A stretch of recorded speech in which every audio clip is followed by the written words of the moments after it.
La verdad que es un gusto tenerlo aquí sentado frente a frente para conversar. Uno tiene la imagen de hace muchísimos años atrás, ni siquiera lo voy a decir porque me involucro yo. Iba a decir, sí, me di cuenta que para vos pasaron los años, pero para este señor me parece que no tanto.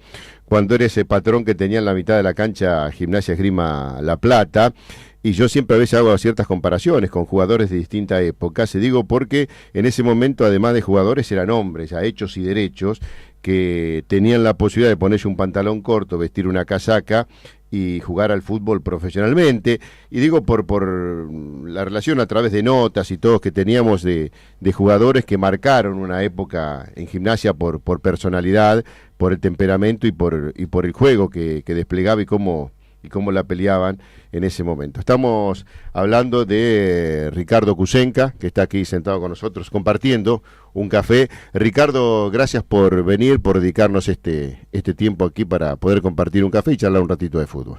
Gracias por la invitación. Bueno, sí, me han traído el café, así que lo voy a disfrutar también. Bueno, Ricardo, a veces hablar puntualmente de determinados equipos, de cuestiones técnicas y tácticas, uno pierde a lo mejor la esencia de lo que es el fútbol, y en todos los órdenes de la vida el ser humano es el eje de todo, como generador por indicaciones, como generador por tener la condición y hacerlo a través de una pelota dentro del campo de juego. Pero yo siempre digo, no hay que olvidarse que detrás de un jugador de fútbol, de un técnico, de un médico, de la profesión que sea, hay un ser humano. Y a veces uno le pide a los jugadores o a los técnicos que sean infalibles. O sea, lo que vos proponés tiene que salir y no te podés equivocar. No te podés levantar un día con dolor de cabeza, no te podés levantar preocupado, no podés tener problemas en tu casa. Cuando un jugador entra no puede tener una descompostura, cuando va a salir arquero no se puede resbalar. Entonces comenzamos a marcar un montón de errores que si tuviésemos como premisa que es un ser humano, a lo mejor habría muchos atenuantes a hierros que nosotros criticamos duramente. También el tema de los árbitros, ¿no? Y arrancaba con esto porque yo quiero establecer ante todo el ser humano. Me parece que darle más importancia a la persona es entender muchas cuestiones y a través de eso poder sacarle a esa persona, en este caso como jugador de fútbol, todo lo que puede, porque no es una máquina. Un día se levanta mal, tiene problemas, y a veces el cuerpo técnico comienza a tener el ayudante de campo, el preparador físico, y después sí, y psicólogo, y no, porque si vos tenés un psicólogo, el jugador le cuenta al psicólogo y el psicólogo te va a contar a vos y vos te vas a enterar cosas hay un montón de cosas. Yo creo que cada vez el espectro es más amplio, ¿no? Y hay que tener en cuenta un montón de cosas para poder dirigir un equipo de fútbol. ¿Es complicado o no es complicado, Ricardo? Sí, todas las relaciones humanas son complicadas. Ya sean de dos, de tres o demás, siempre es complicado. Es entender al otro y darse a entender. Y a veces no es fácil. Más cuando uno tiene poder de definir, de decisión. Y cuando uno está al frente de un grupo y el grupo sabe que es uno el encargado de tomar decisiones, muchas veces ese diálogo que uno pretende tener no se da, por miedo. A veces cuando te tocan grupos muy jóvenes donde todavía no se han desarrollado totalmente y a veces el interés por conocerse a sí mismo todavía no apareció, está la duda de saber si consulto, si no consulto, si digo, si no digo, cómo quedo. Sí. Y rescatando lo que decías hoy con respecto a algunas cosas que se dieron en este último tiempo en el fútbol, yo soy uno de los pocos, conociendo el pensamiento de muchos técnicos, de lo que a mí sí, dame un psicólogo. Yo quiero un psicólogo al lado mío. Porque me ayuda a entender, es una herramienta de trabajo. Sí. Aquel que entiende que el psicólogo solamente es para los locos, y no sería el psicólogo sino el psiquiatra, digo, dame que me ayude a entender. Él me ayuda a entender y seguramente va a ser una herramienta importante de saber cómo tratar a aquel que puede estar tratando un problema que no es simplemente momentáneo.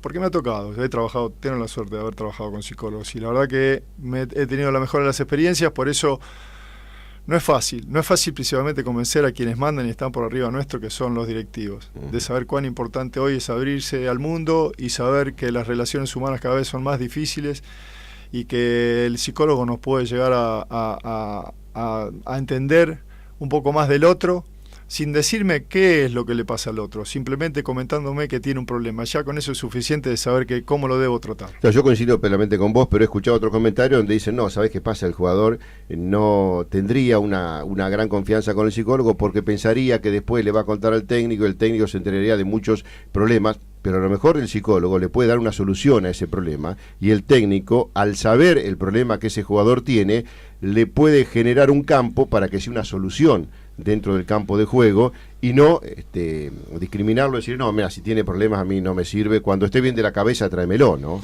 Claro, esa es la en el último paso de trabajo, siempre en las charlas yo mencionaba que aquel jugador que tuviese algún problema, principalmente algún problema físico, porque sé que si a veces no te comentan los problemas físicos, menos te van a comentar los problemas familiares o los problemas personales. Entonces yo le comentaba que, a mi parecer, yo no modifico cuál es mi opinión sobre el ser humano en sí, que está por encima del jugador. El jugador puede o no puede estar bien, puede estar lesionado o no puede estar lesionado, puede no haber dormido, puede haber dormido, lo que sea. Que yo pueda darle la posibilidad al jugador de que se abra y me pueda comentar que un día no está a disposición mía porque tuvo hubo determinado problema, no hace que el día fin de semana yo no lo vaya a tener en cuenta para jugar. Sí. El tema es que llegue en condiciones para jugar. Claro. Y uno siempre la última palabra la tiene el jugador. Es muy difícil que el jugador se abra en ese aspecto y confíe en uno. Por eso muchas veces es muy bueno lo del psicólogo. Es la herramienta que uno necesita para acercar o para entender cuál es el problema. Más allá de lo que a veces pueda parecer que uno quiere meterse en la vida íntima del jugador, a mí en eso no me interesa. Me interesa saber cómo llego al jugador, cuál es el camino correcto para llegar a cada jugador, porque a cada jugador no se le llega de la misma manera.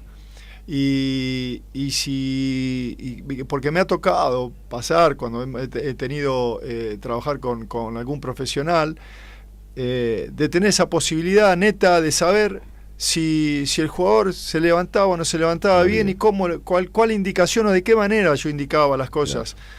Porque aquel que tiene algún problema y sabe que solamente falta la gota para rebalsar el vaso, si yo me dirijo de mala manera, claro, toda esa tensión acumulada y ese nerviosismo que puede traer la generación de algún problema se la descarga conmigo y claro, explota.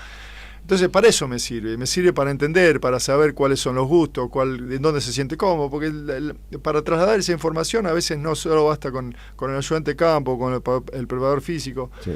Creo que cada uno tiene que saber muy bien cuál es su tarea y su área. Uh-huh. Cuanto más completa está, mucho mejor, porque es menos lo que uno deja pasar, achica el margen de error y seguramente está más cerca del objetivo. Uh-huh. Sí, y cada vez tiene que ser más abarcativo, ¿no? El cuerpo técnico, porque antes yo me acuerdo era el preparador físico, por ir un ayudante de campo, después empezaron a llegar los entrenadores de arqueros. A propósito, ¿sos de tener entrenadores de arqueros? Cuando el presupuesto da, seguramente que sí. El tema es donde a veces nos metemos los técnicos, claro, y te dicen, pero ¿para qué fuiste allá? Entonces uno, alguna vez hablando con algún entrenador amigo, yo le digo, prepárame una pretemporada, prepárame algún trabajo, porque yo sé muy bien que el arquero lo puedo entrenar. Lo que sé muy bien y tengo muy en claro que no lo voy a poder corregir, claro, porque no es mi área. Pero indudablemente que a medida que uno va avanzando en los conocimientos de por qué tal o cual trabajo, y saber los fundamentos básicos de cada trabajo, uno se va empapando y va adquiriendo conocimientos que a uno lo van ayudando y que en definitiva van resolviendo problemas, que es lo que a veces ocurre cuando cuando los cuerpos técnicos no son muy numerosos. Claro. Bueno, hay que hacer de todo y cuando lo hemos podido tener, lo hemos tenido. Cuando a veces no da para llevarlo, porque a veces no pasa por nosotros, sino pasan por los directivos en cuanto a su intención. Se reduce a veces un presupuesto o se reduce de acuerdo a donde vayas. En el interior siempre un plato de comida y una vivienda más, a veces acrecienta mucho el número, y entonces te dicen que no. Nosotros venimos de una escuela donde lo primero que nos enseñaron era resolver problemas. Uh-huh. Y bueno, en base a eso, yo soy de los que cree que cuando tiene un problema tiene dos salidas, o lo soluciona o aprende a convivir con el problema. Claro. Siempre tratamos de que el problema nunca llegue, somos más bien de aquellos previsores que dicen prefiero ser precavido y no tener el problema, porque si tengo el problema tengo que salir a buscar la solución. A veces no se puede, pero en la medida que se pueda, seguramente que tratamos de anticiparnos a la jugada y siempre quedar bien parado. Ricardo, a propósito de la conformación de cuerpos técnicos, a veces sucede cuando uno va a dirigir a determinados equipos en el interior del país que te dice, no, mira, yo tengo el preparador físico, yo tengo el entrenador de arqueros, yo tengo el ayudante de campo, lo ponemos nosotros. ¿Sos de aceptar esas condiciones o sos de ir a un grupo de trabajo que te da confianza, o a veces, como vos decís, la situación amerita decir, mira, esta vez no te puedo llevar por estas circunstancias, seguramente la próxima vas a venir, y prescindir a lo mejor de un preparador físico, de un ayudante de campo, de un entrenador de arqueros? No soy de aceptar esas, a no ser que directamente no tenga, y entonces digo, bueno, es importante el trabajo y lo puedo aceptar de esa manera. Sí. Si no tengo mi preparador físico, mi ayudante de campo, que son a los cuales yo me recuesto cuando las cosas necesito alguna respuesta, y desayunarte con alguien que no conoces y que muchas veces, a veces decís algo inadecuado. Además, y terminan siendo simplemente mensajeros de los mandamás. Es muy difícil, ya me ha ocurrido también, y no sé, a veces esa es la intención, ¿no? Cuando en algún equipo te ponen algún jugador o alguien así, un integrante del cuerpo técnico, para vos cualquier cosita venís y me decís, y es como que te sentís observado. Diría la película Durmiendo con el enemigo. Exactamente. Y bueno, uno entiende que esas cosas... Yo puedo aceptar un cuarto integrante si es que no me da más como para un ayudante de campo y un preparador físico, pero que ya se puede ser un segundo ayudante o un preparador físico más que ayude con el que tengo. Y bueno, nos cuidaríamos en todo caso de decir cosas que no se deben, aunque yo, si es verdad y es mi realidad, a veces, yo la verdad las digo igual. Después, si te molesta, no es un problema callar, de los demás, no un problema mío. Si llueve, llueve, y si sale el sol, sale el sol. No puedo decir que si sale el sol está lloviendo, no puedo mentir, a mí no me da en la esencia mentir, así que no cambio. Y seguramente que muchas cosas de las que hoy digo y de cómo me manejo y me expreso a mucha gente no le cae bien, pero bueno, será un problema de los demás. Yo no voy a cambiar para nadie. Más allá que alguno me esté diciendo, Ricardo, y sí, pero si vivo pensando en cómo cambiar para gustar a los demás, dejo de ser yo, y eso jamás me lo voy a permitir. Perdés un tiempo mientras seguís avanzando, y como no estás pensando lo que haces, cuando querés acordar no sabés ni dónde estás parado, ¿no? No, totalmente. No, además te preguntás, pues, ¿qué hice? Claro. Yo siempre digo que cuando uno es responsable de un área, tiene que tomar determinaciones y por más que a veces... a algunos no les guste, bueno, si uno está convencido, lo tiene que hacer. Yo creo que uno tiene que hacer lo que cree que debe hacer, no si va a conformar a uno, va a conformar al otro. Después, cada uno, dentro de esa decisión, estará contento, conforme o estará disconforme, pero a veces las decisiones tienen que ver con un proyecto y no con conformar a uno, conformar a otro. A propósito de proyectos, cuando vos llegás a una institución te dice, ¿cuál es su proyecto?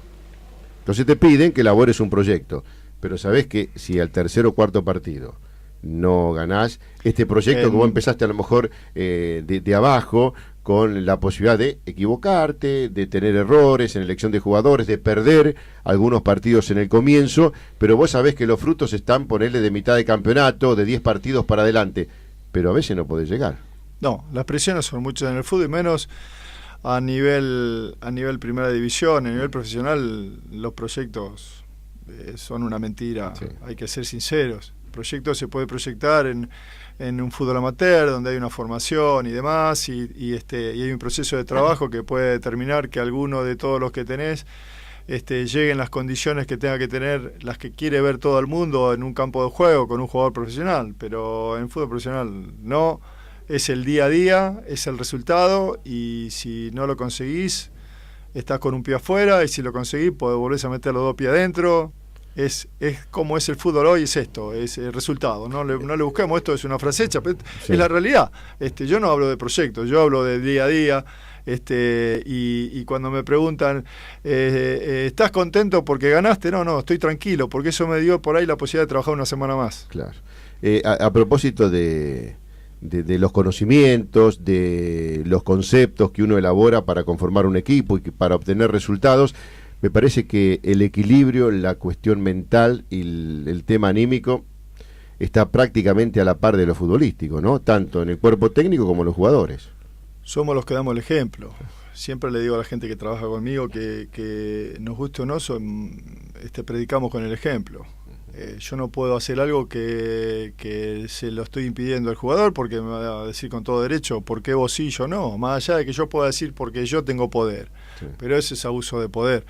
Entiendo que cuando uno tiene la posibilidad de conducir grupos numerosos, como son los planteles profesionales, de distintos tractos sociales, de distintas personalidades, de distintos lugares, porque no todo el mundo, muchas veces te toca tener uruguayo, brasilero, peruano, sí. Lo que sea, y a veces la idiosincrasia de cómo ven el fútbol no es la de todos. Uno se tiene que adaptar a lo que tiene, sin dejar de ser uno, y buscar convencer al jugador de lo que uno quiere sin que ellos dejen de ser ellos, porque frases hechas como el esfuerzo no se negocia, esto sí. Está claro, porque el esfuerzo no se negocia no solo en el fútbol, en cualquier tarea, no sé, en cualquier profesión no se negocia el esfuerzo. Aquel que quiere tener cosas seguramente se va a tener que esforzar. Hablamos de cuán importante puede ser una preparación física, pero podemos hablar cuán importante hoy es la concentración, sí. Durante 90 minutos, que dura un partido, 95, a veces resulta mucho más importante que el hecho de una buena preparación física. No digo que no lo tenga que existir, pero uno puede dosificar el esfuerzo si es suficientemente inteligente y concentrado para saber cuándo va a hacer el esfuerzo y cuándo no.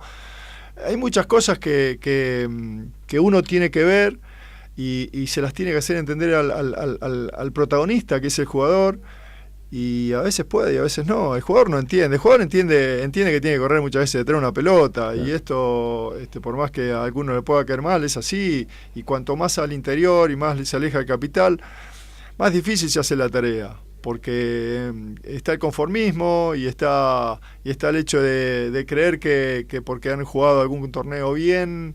Yo hablaba, lo vengo hablando hace ya un tiempo, en cuanto al jugador, para que se dé cuenta de que aquel que se sienta muy importante, primero que se ponga a pensar por qué está donde está. Si estamos en un club del interior donde jugamos una liga de ascenso, que puede ser importante, pero no es tan importante como otras, ¿qué habremos hecho de mal como para estar donde estamos? Y si queremos realmente estar donde creemos que tenemos que estar, tenemos que hacer el esfuerzo como para poder llegar ahí. Sin desmerecer el lugar donde estamos. Uno a veces cuando uno dice esto, dice, pero entonces no valorás donde estás. No, yo lo valoro. De hecho hago el esfuerzo donde estoy y para eso vine. Yo lo tengo en claro. El tema es que el jugador a veces lo pueda tener en claro y no es de las tareas más fáciles de conseguir, de que el jugador se dé cuenta de cuál es su realidad, y son muy pocos aquellos que por ahí sacan ventaja cuando se dan cuenta, y a veces mucho cuando se dan cuenta ya está. Ricardo, a propósito, ¿cómo se le llega al jugador del interior? Bueno, no sé si hay un camino determinado para llegar al jugador del interior. Tiene que ver con la percepción del momento. Sí, hay que ver el contexto que se da, cuál es el plantel, si es un plantel conformado, si es un plantel que recién se conforma, como nos ha pasado en la última etapa del ascenso con Brown de Madryn, donde en muy poquito tiempo hubo que armar un equipo, primero un plantel, después conformar un equipo, convencerlos de lo que uno quería, y mucha gente con cierto cartel en su espalda, en su historial, pero que con el cartel solo no basta. No se hace nada. Entonces, yo por momentos quise un poco cambiar en el hecho de buscar un mejor diálogo, y lamentablemente nos dimos cuenta que el jugador es hijo de rigor. Uh-huh. Tuvimos una etapa donde quisimos que el diálogo sea el camino a seguir para que nos podamos entender, y cuando vi que no me entendía, entonces dije, empezaba a dejar de ser yo además, sí. Y dije, no, bueno, El que quiere jugar, que se ponga los pantalones y empiece a correr. Uh-huh. Y el que no corre, bueno, que mire de afuera. ¿Eso rompió un poco la relación o no? ¿O al contrario? No, La sinceridad hizo que yo los soy vínculos. sincero, tampoco voy a ser amigos, yo Sí. voy a trabajar. Si a vos te puede gustar o no te puede gustar, siempre lo digo, pero yo no voy a ser amigo, yo voy a trabajar. Y tengo mi manera de trabajar, siempre en favor del jugador, pero el jugador a veces no quiere ese gran esfuerzo, se piensa que no, yo juego los días domingos. Bueno, vos vas a jugar los días domingos cuando me demuestre el día jueves, cuando hago fútbol, que está para jugar el día domingo, si no, conmigo no vas a jugar nunca. Pero no porque yo sea malo, sino porque si vos no me podés demostrar el día jueves qué es lo que podés hacer el domingo, yo no Claro. te voy a poner. Y bueno, esa es la eterna pelea de que el jugador se siente que es importante, pero que no lo puede desarrollar. Y llegado un momento donde puse todo lo mejor que creía que tenía en ese momento, tuvimos un partido muy malo y dije, bueno, ¿ahora qué hago? Y dije, fue en ese momento donde digo, bueno, creo que estoy siendo muy duro y tengo que cambiar un poco el discurso. Y por 2 días lo cambié. Y al tercero volví a ponerme las botas de militar.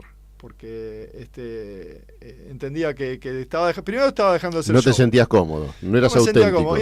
Y además después ocurrió algo que marcó que yo no cambiara. Hablé con una gente conocida, de esas que hacía rato que no hablaba, pero es que aquí, y de casualidad, la persona con la cual hablaba era psicólogo.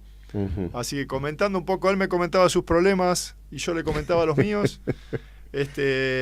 Una interconsulta estaban haciendo. Sí, la verdad que sí, ¿viste? Y él me daba su opinión y es alguien que está trabajando en fútbol también, así que un poco estábamos hablando de lo mismo. Y me dijo, Ricardo, no cambié, no tenés por qué cambiar. Y la verdad que no cambié. Y gracias a Dios, eso de no cambiar me brindó terminar la última ronda consiguiendo los resultados, no solo el resultado final, sino consiguiendo 5 victorias y 2 empates que te permitieron terminar bien arriba y ganar. Y más allá de que alguno... he hablado con jugadores ya después de terminado el proceso y decía, yo sé que por adentro me querés insultar, pero es lo que hay. Es decir, yo puedo tomar determinaciones, a vos te puede gustar o no te puede gustar, pero pensá una cosita.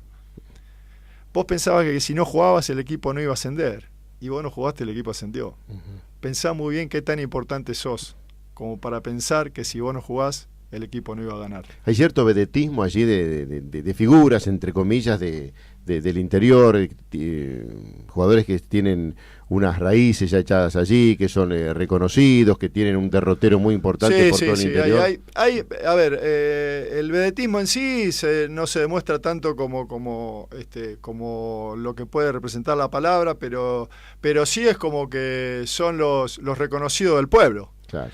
Y pareciera que de un jugador me dijeron, queremos repatriar a un jugador que tiene una característica muy particular, me dijo el presidente, no el presidente, sino diría el encargado del club. Del fútbol.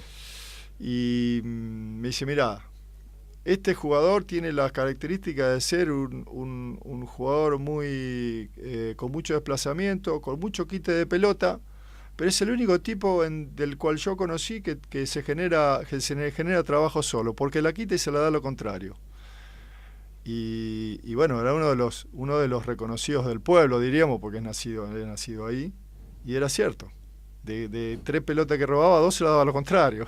Entonces era muy difícil hacerle entender a un chico de 29 años cuál era su error. Claro. Pero un error elemental, porque vos lo primero que tenés que hacer, si vos quitas la pelota y si la das al contrario, preferible que no la quites. No, pero por eso. Entonces, ¿por qué me preguntaban? ¿Por qué no juega? Y porque en el haber es 0. Es decir, no debe, pero tampoco genera nada. Sí, bueno, por ahí muchas veces el hecho de haber jugado en algún momento y su entrega contagiaban, y eso resulta importante para ciertos momentos anímicos, ¿no? Pero no terminaban resultando. Yo digo, qué poca visión a veces se tiene en algunos sectores de lo que es el fútbol, y se conforma con tan poco. Yo por ahí soy más autocrítico, más crítico de lo que tengo, de lo que veo, y que sé que a algunos les molesta eso, pero bueno, si no soy como soy, seguramente no hubiese conseguido lo poco que conseguí y no me hubiese hecho el nombre que por suerte me hice. Pues sabés que eso es cierto, ¿no? Yo escuchaba a periodistas muy reconocidos, donde decía, la figura está el jugador porque quitó 20 pelotas. Digo, pero si entregó 21 mal, y al equipo lo agarraba saliendo, y cuando perdía la pelota, quedaba expuesto a la contra.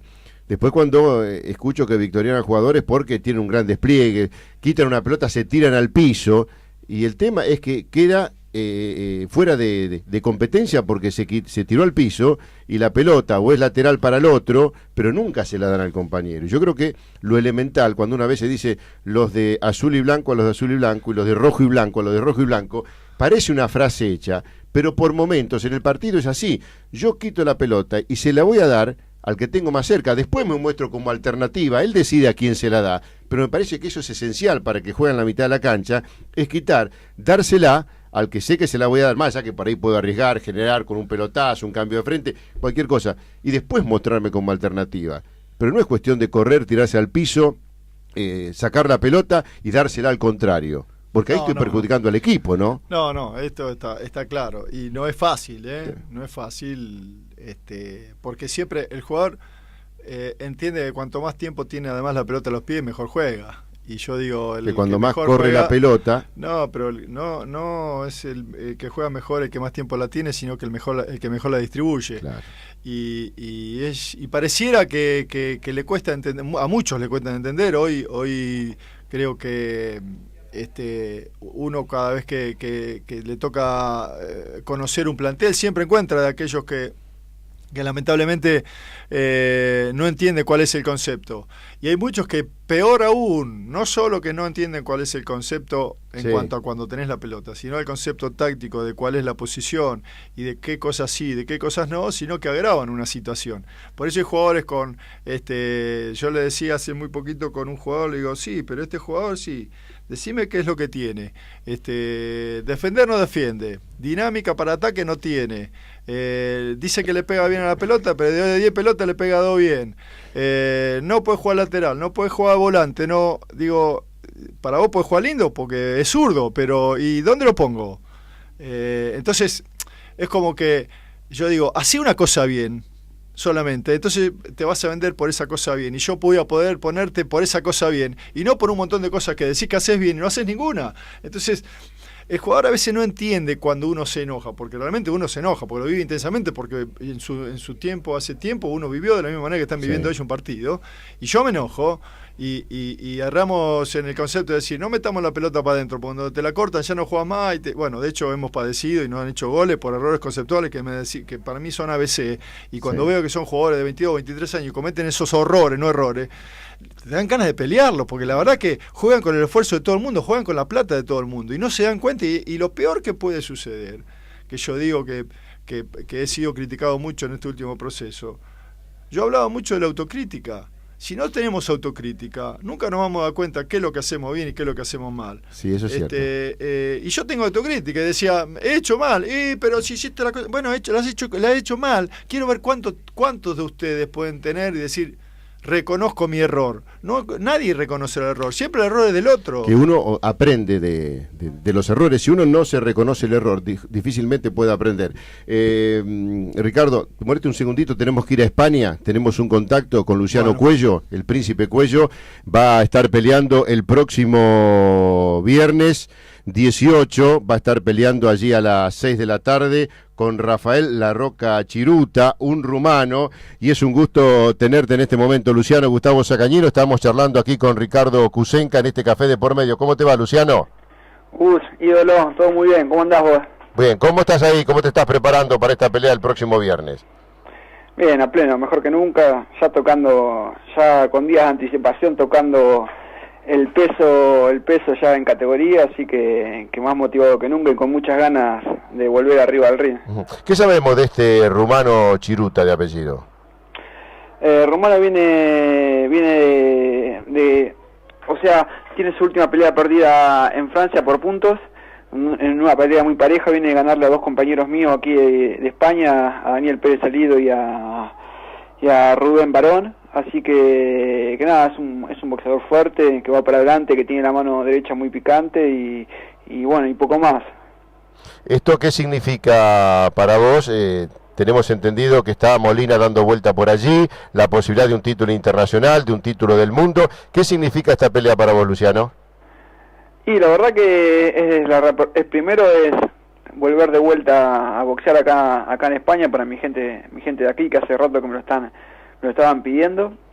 Y en cuanto a nivel deportivo, la verdad que volver de vuelta al ring ya es un paso muy importante, porque desde mayo que no peleamos y bueno, y estamos esperando esto es una antesala a una gran pelea que puede ser la del título mundial, ¿no? Que siempre está tan vigente. ¿Con quién podría ser esa pelea? Yo dije Molina, ¿puede ser o hay otro rival por ahí? Carlos Molina acaba de perder el título. Tenés razón, sí. Acaba de perder el título. Y nada, estamos ahí esperando a ver con quién sale, ya sea cualquiera de los campeones o alguna eliminatoria. Ya tenemos muchas ansias de volver a pelear allá en Estados Unidos. Luciano, hace mucho que no te subís arriba del ring, recién hacías referencia a eso. ¿Esto te perjudica y de qué manera, y si es así, cómo lo has contrarrestado? Siempre es bueno tener ring seguido, ¿no? La última pelea fue en mayo contra el Terrible Ríos. Y bueno, y desde mayo estamos parados. Si bien no paramos de entrenar nunca, la ausencia de ring se siente un poquito, ¿no? Es como jugador de fútbol cuando no está dentro de la cancha, es como que falta un poco de aceite en los motores, ¿no? Pero bueno, lo tratamos de contrarrestar con no cortar nunca con los entrenamientos, siempre estar entrenando y siempre estar ahí listo para la batalla. Luciano, la última, no te molestamos más, sabemos que estás en la etapa de mantenimiento. Esto es el próximo viernes a las 6 de la tarde, hora argentina. Alguien que tiene 38 victorias, que ha perdido 7 peleas y creo que tiene 4 ganadas por la vía del sueño, ¿no? Sí, bueno, tiene un récord importante, pero bueno, poco más. ¿Sí? Venimos de pelear en nuestro récord figuran muchos nombres importantes, muchas peleas por todo el mundo, así que con muchas ganas, con mucha confianza y nada, y nos vamos a hacer con una victoria. Bueno, Luciano, te queremos agradecer, no te molestamos más, el hecho de tenerte aquí y saber cómo estás, y que la gente de La Plata tenga en cuenta de que se va a estar enterando qué va a pasar el próximo viernes, 18 hora argentina, y esta pelea ante Chiruta, el rumano, y a partir de ahí la chance mundialista que está buscando. Te mandamos un abrazo muy pero muy grande y gracias por atendernos, Luciano. No, gracias a usted, y Gus, dejame mandar un saludo a la familia de José Meno, que me enteré de la noticia hoy de su fallecimiento, y bueno, quería acompañar en sentimientos a toda su familia. Sí, un ícono del boxeo y de aquí de la ciudad de La Plata, que ha hecho tantos campeones en el boxeo argentino. Nuevamente un abrazo y gracias, Luciano. Y saludo también ahí para Kusenka, que también tengo una camiseta de él cuando hizo su paso por mi equipo. Bueno, Luciano Cuello, fanático de Gimnasia Esgrima de La Plata, tiene una camiseta tuya, Ricardo. Bueno, la verdad que no lo sabía, no tengo el gusto de conocerte, pero realmente pensar en aquellos deportistas que se suben a un ring y pelean y es uno contra uno, la verdad los admiro y te deseo lo mejor de los éxitos para lo que viene. Muchas gracias y un abrazo grande. Bueno, Luciano, gracias nuevamente, un abrazo. Otro para vos, Gus, nos vemos. Bueno, Luciano, el Príncipe Cuello, que está haciendo la campaña solito allá en España, y es cierto, ¿no? Cuando se suben arriba de un ring y vos ves que después de la pelea se abrazan, después de pegarse y de querer arrancarse la cabeza literalmente, uno dice lo que es, ¿no? Este deporte que a veces muchos no entienden, hay que explicar cómo es el boxeo, ¿no? Tratás de destruir al otro y después lo primero que haces es abrazarlo, y ahí está el caso de Heylan, un boxeador que le ganó a McLean, que había perdido el año pasado en el 2012 con Maravilla Martínez. A él le dieron ganado una pelea y él agarró, le levantó la mano al rival y dijo que él no había ganado la pelea, que la pelea le había ganado al rival, y eso me parece que también le hace bien al deporte, más allá que muchos consideran, Ricardo, al boxeo como que no es deporte, ¿no? No, sí, seguramente que tiene una agresividad que a muchos no le cae bien. Personalmente me gusta verlo. Debo decir que también lo entiendo poco, pero admiro a aquellos que se exponen de la manera que se exponen ellos, y que, como vos decís, al término de un combate se abrazan y es como que si no hubiese pasado nada. La verdad, el sentido de ganar y perder está más allá de lo que es la confrontación, sí. y se valora mucho más el hecho de entender que uno trabaja para conseguir un objetivo, y a veces el hecho de no conseguir el objetivo significa que el rival pudo haber estado mejor, y no sino el hecho de mero de poner excusas o de pensar que alguien hizo trampa. En esto, la verdad que cuando se producen errores errores como hablábamos hoy del ser humano, y lamentablemente siempre van a existir. No creo que exista nadie que cometa errores adrede, porque yo creo que lo primero que daña es su imagen, y no creo que ningún ser humano con dos dedos de frente quiera dañar su imagen. Al contrario, Ricardo, queda establecido que un café de por medio no alcanza. Para seguir hablando de fútbol, no. Es un gusto charlar con vos, porque va más allá del juego en sí, y me parece que eso le aporta muchas cosas al deporte, a todos los deportes, que a veces muchos no lo tienen en cuenta porque crees que es solamente la esencia del juego y nada más. El acierto, el error y adentro, y me parece que todo eso viene de afuera. Si uno no prepara bien el entorno, a veces podés salir del error, te va a costar más, y establecer el acierto va a ser mucho más difícil. No, totalmente. Todo lleva una preparación, pero principalmente es la preparación individual, claro. La formación individual, la idea individual, el individual para trasladarlo a lo colectivo. Yo creo que pasa mucho por la seguridad, por la autoestima, por saber, por entender que uno es capaz, por entender que uno tiene la idea clara y la posibilidad de explayarla para que se entienda. Hay muchos factores que hay que tener en cuenta cuando uno afronta ciertos desafíos, pero lo que me ha tocado vivir a mí en todo este último tiempo, el de los desafíos, de decir hasta dónde puedo llegar, y seguramente que recién puedo decir que he empezado a subir la escalera. Ojalá tenga muchos escalones por delante, porque la idea siempre es conseguir algo que me provoque el desafío, de sentir la adrenalina, de sentir que si no hago las cosas bien es como que me estoy fallando. Y bueno, gracias a Dios, y más allá de que uno a veces gana y pierde, entiende que el rival también juega, que el técnico rival también tiene sus estrategias, y que a veces los imponderables del fútbol juegan y a veces juegan a favor y en contra, pero en definitiva no termina siendo más que un deporte, que un juego, donde en este caso, en lo que practicamos nosotros, se puede ganar, perder o empatar, y simplemente es eso, tomar las experiencias de la mejor manera y seguir creciendo día a día. El aprendizaje, ¿no? A través de ganar, perder o empatar. Totalmente. Eso me parece importante. Ricardo, seguramente te estaremos molestando para seguir charlando en otra oportunidad. Gracias por venir, y bueno, y lo mejor para vos.